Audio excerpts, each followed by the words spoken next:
Բարև ձեզ, նախ շնորհավորում եմ Երկրապահի օրվա հետ կապված, այսօր նաև մայիսի 8-ից 9-ը Շուշիի ազատագրման օրն է, ինչ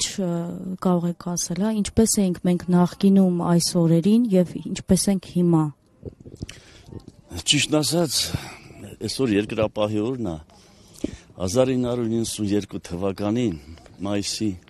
9-ին ազատագրեցինք Շուշին, որն էլ անվանվեց Հարսանիք լեռներում։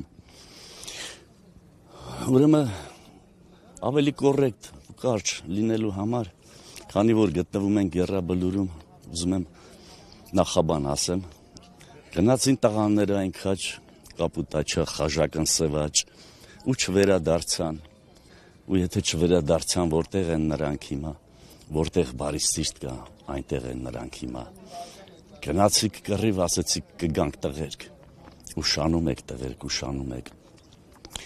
Հարգելիներս, ես նույնպես ուզում եմ շնորհավորեմ բոլորին, բոլոր մեր ազգաբնակչությանը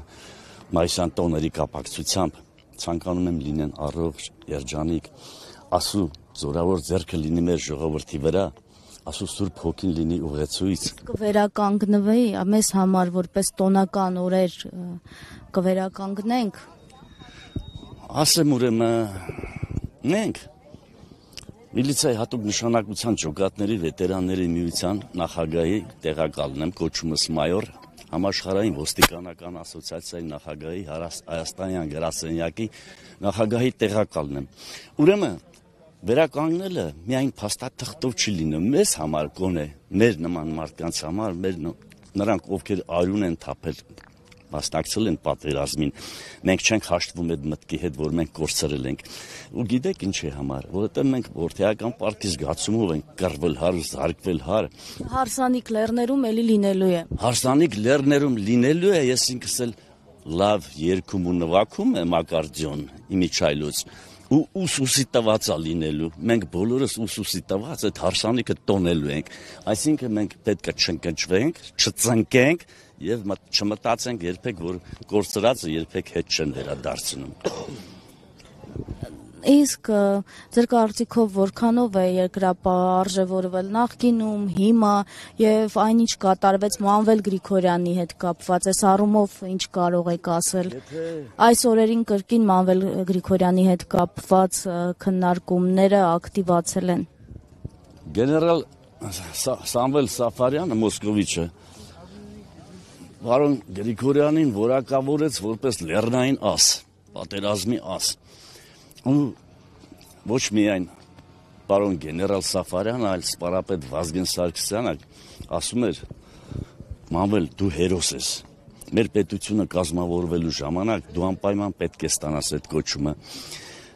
Ես 5-րդ բրիգադի հետ որպես համագործակցած անձնավորություն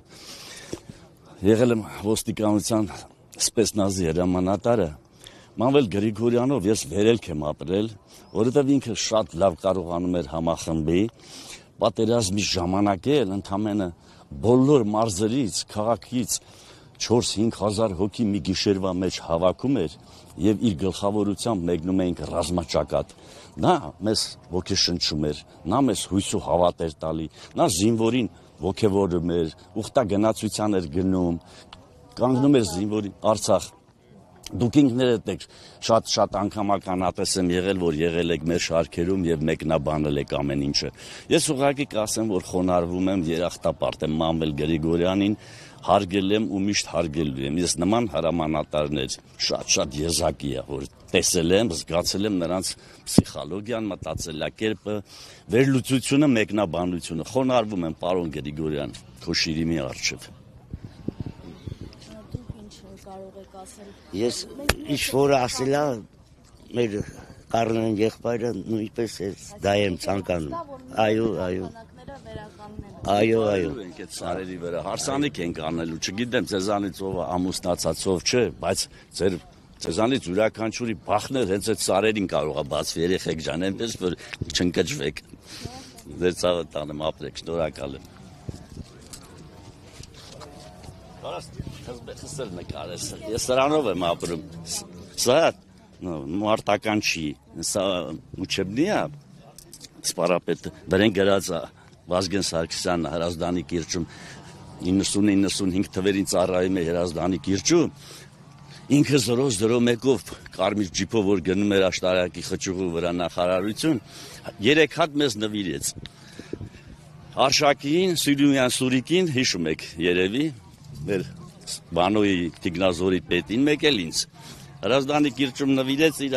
անուն ազգանունն էլ գրած է, Վազգեն Զավենի Սարգսյան։ Մենք սրբորեն կրում ենք այս թզբեղները, շնորհակալ ենք։